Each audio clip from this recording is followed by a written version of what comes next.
Assalamualaikum warahmatullahi wabarakatuh. Kembali lagi bersama Timnas yang akan menjelaskan tentang teori database. Sebelumnya saya akan memperkenalkan anggota tim dari Timnas terlebih dahulu.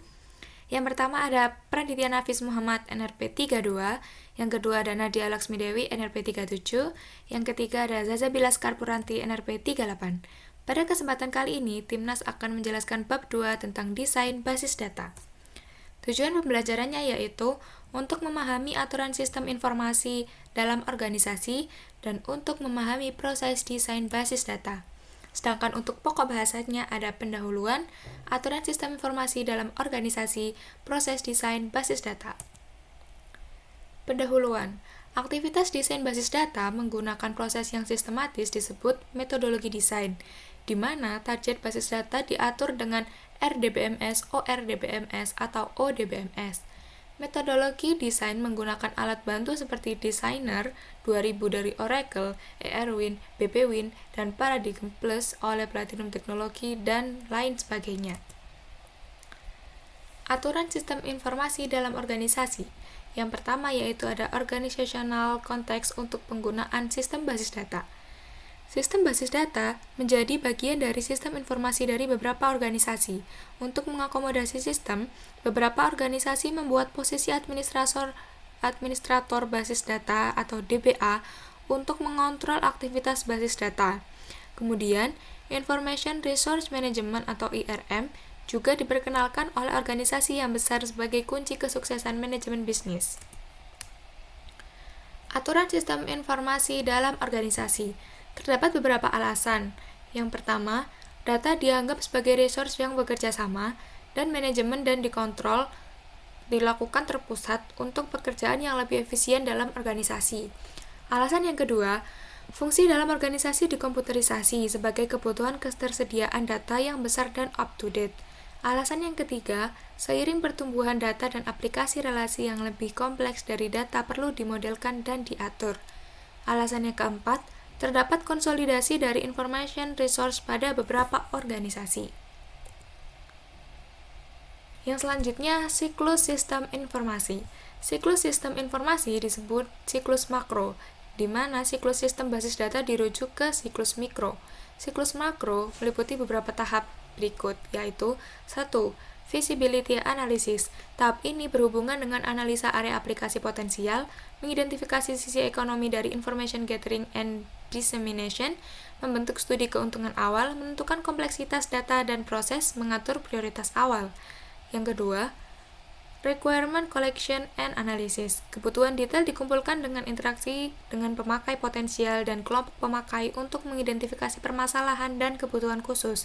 Ketergantungan aplikasi, komunikasi, dan prosedur pelaporan diidentifikasi. Yang ketiga, tahap ini mempunyai dua aspek, yaitu mendesain sistem basis data dan mendesain sistem aplikasi atau program yang menggunakan dan memproses basis data. Tahap yang keempat adalah implementasi. Sistem informasi diimplementasi, basis data dibentuk, dan transaksi basis data diimplementasi dan diuji coba. Proses yang kelima, validation and acceptance testing. Tingkat akses dari sistem dalam memenuhi kebutuhan pemakai dan kriteria performansi divalidasi. Sistem diuji coba dengan kriteria performansi dan spesifikasi kelakuan. Tahap yang keenam yaitu deployment, operation, and maintenance. Pada tahap ini dilakukan konversi pemakai dari sistem lama ke sistem baru melalui training. Tahap operasional dimulai jika semua fungsi sistem dioperasikan dan divalidasi. Jika kebutuhan baru atau aplikasi bertambah, maka harus melalui semua tahap sebelumnya sampai semua divalidasi dan berhubungan dengan sistem. Monitoring performansi sistem dan pemeliharaan sistem merupakan aktivitas yang penting selama tahap operasi. Selanjutnya ada siklus sistem aplikasi basis data. Aktivitas yang berhubungan dengan siklus sistem aplikasi basis data meliputi tahap berikut. Yang pertama ada system definition. Skop dari sistem basis data, pemakai, dan aplikasi didefinisikan. Antarmuka untuk pemakai, batasan response time, dan kebutuhan penyimpanan dan pemrosesan akan diidentifikasi. Yang kedua, database design. Pada akhir dari tahap ini, desain logika dan fisik dari sistem basis data dari DBMS sudah siap. Yang ketiga, Database Implementation. Tahap ini meliputi proses menentukan definisi basis data konseptual, eksternal dan internal, membuat file basis data kosong, dan implementasi aplikasi perangkat lunak.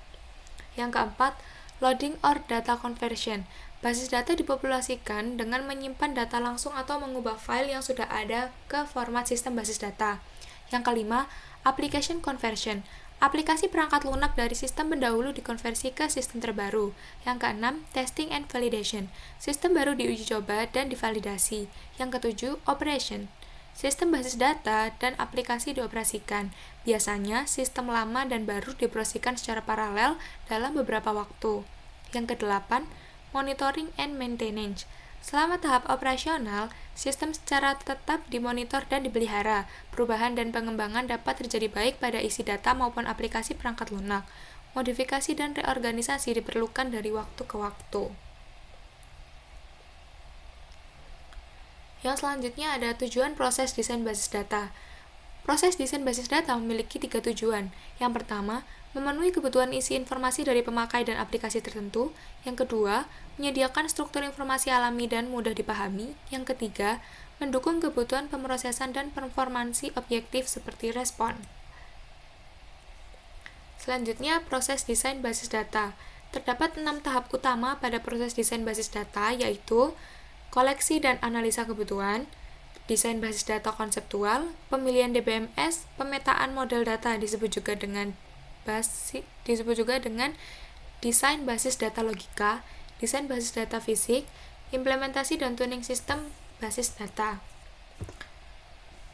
Selanjutnya, proses desain basis data yang tahap 1 yaitu koleksi dan analisa kebutuhan. Aktivitas yang merupakan bagian dari tahap ini adalah 1. Area aplikasi mayor dan kelompok pemakai yang akan menggunakan basis data atau pekerjaan apa yang akan diakibatkan diidentifikasi. Yang kedua, dokumen yang sudah ada yang berhubungan dengan aplikasi dipelajari dan dianalisa. Yang ketiga, lingkungan operasi saat ini dan rencana penggunaan informasi dipelajari. Yang keempat, penulisan respon untuk menentukan pertanyaan terkadang dikelompokkan dari pemakai basis data potensial atau kelompok pemakai. Tahap yang kedua yaitu desain basis data konseptual. Yang pertama ada tahap 2A, yaitu desain skema konseptual. Tujuan dari desain skema konseptual adalah skema lengkap tentang struktur basis data, semantik, interrelationship, dan constraint. Hal ini tergantung dari DBMS yang digunakan. Pada tahap ini, desain basis data perlu menggunakan model data konseptual level tinggi dengan karakteristik 1. Expressiveness. Model data cukup ekspresif untuk membedakan perbedaan tipe data, relationship, dan constraint. Simplicity and understandability. Model cukup sederhana untuk pemakai yang tidak mengerti dan menggunakan konsep tersebut. Yang ketiga ada minimality. Model mempunyai sejumlah kecil konsep dasar yang berbeda dan tidak overlapping. Yang keempat ada diagrammatic representation. Model dalam bentuk notasi diagram untuk menampilkan skema konseptual yang mudah diinterpretasikan. Yang kelima ada formality. Skema konseptual ditampilkan dalam model data harus merepresentasikan spesifikasi formal data, sehingga konsep model harus ditentukan secara akurat dan tidak berganda. Selanjutnya ada pendekatan ke desain skema konseptual. Terdapat 2 pendekatan untuk merancang skema konseptual yang diturunkan dari kebutuhan yang dikoleksi. Yang pertama yaitu ada pendekatan desain skema terpusat atau one shot, di mana kebutuhan dari aplikasi yang berbeda dan kelompok pemakai pada tahap 1 digabungkan ke dalam satu himpunan kebutuhan sebelum didesain skema dimulai. Yang kedua, pendekatan kedua adalah pendekatan view integration, di mana kebutuhan tidak digabungkan. Suatu skema dirancang untuk setiap kelompok user atau aplikasi berdasarkan kebutuhan masing-masing. Berikut ini adalah contoh strategi untuk desain basis data. Seperti ini gambarnya, contoh strateginya untuk mendesain skema dari sebuah basis data. Selanjutnya ada skema integrasi atau view. Skema integrasi dibagi ke dalam beberapa bagian. Yang pertama, identifikasi korespondensi dan konflik di antara skema. Karena skema dirancang individual, perlu menentukan konstruksi khusus dalam skema yang merepresentasikan konsep di dunia nyata yang sama. Yang kedua, modifikasi view untuk kesesuaian dengan yang lainnya. Satu skema dimodifikasi sehingga sesuai dengan skema lainnya. Yang ketiga, menggabungkan view. Skema global dibuat dengan menggabungkan skema individu. Yang keempat, restrukturisasi. Sebagai langkah akhir, skema global dianalisa dan direstrukturisasi untuk memindahkan redundansi dan kompleksitas yang tidak perlu. Tahap 2B, yaitu ada desain transaksi. Tujuan dari tahap 2B, di mana proses dilakukan paralel dengan tahap 2A, untuk mendesain karakteristik transaksi basis data yang diketahui dengan cara DBMS independen. Jika suatu sistem basis data dirancang, perancang sadar beberapa aplikasi yang diketahui yang akan dijalankan dalam basis data diimplementasikan. Bagian terpenting dari perancangan basis data adalah menentukan karakteristik fungsi transaksi tersebut sebelumnya dalam proses perancangan. Hal ini menjamin skema basis data akan memasukkan semua informasi yang dibutuhkan oleh transaksi tersebut. Tahap 3 dalam proses desain basis data adalah pemilihan DBMS. Pemilihan DBMS berdasarkan beberapa faktor, beberapa hal teknis, ekonomi, dan kebijakan organisasi. Faktor teknis yang berhubungan dengan ketepatan DBMS yang dipilih. Yang termasuk faktor teknis adalah tipe DBMS, yaitu relasional, objek relasional, objek, dan yang lainnya. Struktur penyimpanan dan akses PET yang didukung DBMS, ketersediaan antarmuka pemakai dan pemrogram, tipe bahasa query tingkat tinggi, ketersediaan alat bantu pengembangan, kemampuan berhubungan dengan DBMS lain melalui media standar, pilihan arsitektur yang berhubungan dengan operator client server, dan lain sebagainya. Hal-hal yang harus dipertimbangkan secara ekonomi dan faktor organisasi, yaitu yang pertama ada software acquisition cost, yang kedua ada maintenance cost, yang ketiga ada hardware acquisition cost, yang keempat ada database creation and conversion cost, yang kelima ada personal cost, yang keenam ada training and operation cost. Tahap yang keempat dalam proses desain basis data yaitu pemetaan model data atau desain basis data logika. Dalam pemetaan ada dua bentuk. Yang pertama yaitu System Independent Mapping. Pada bentuk ini, pemetaan tidak mempertimbangkan karakteristik khusus data, kasus, atau kasus khusus yang diaplikasikan ke implementasi DBMS dari model data. Yang kedua yaitu ada Tailoring the schemas to a specific DBMS. DBMS yang berbeda mengimplementasikan model data dengan menggunakan pemodelan khusus. Hasil dari tahap ini berupa pernyataan DDK dalam bahasa DBMS yang terpilih yang merupakan skema level konseptual dan eksternal dalam sistem basis data. Tetapi, jika pernyataan DDL termasuk beberapa parameter rancangan fisik, spesifikasi DDL yang lengkap harus menunggu setelah tahap rancangan basis data fisik selesai. Tahap yang kelima, yaitu desain basis data fisik. Kriteria berikut biasanya digunakan untuk menuntun pemilihan rancangan basis data fisik. Yang pertama, ada kriteria waktu respon, merupakan waktu antara pengiriman transaksi basis data untuk eksekusi dan penerimaan respon. Yang kedua, ada utilitas ruang penyimpan, merupakan jumlah ruang penyimpan yang digunakan file basis data dan struktur akses PET pada disk, termasuk pengindeksan dan akses PET lain. Yang ketiga, ada transaction through output, merupakan jumlah transaksi rata-rata yang diproses per menit. Hasil dari rancangan basis data fisik dalam tahap ini merupakan ketentuan awal dari struktur penyimpan dan akses PET untuk file basis data. Tahap yang keenam, ada implementasi basis data dan tuning. Setelah rancangan logika dan fisik selesai, kita dapat mengimplementasikan sistem basis data. Transaksi basis data harus diimplementasikan dengan aplikasi yang dibuat programming berdasarkan spesifikasi konseptual dari transaksi dan kemudian menulis dan melakukan uji coba kode program dengan perintah DML.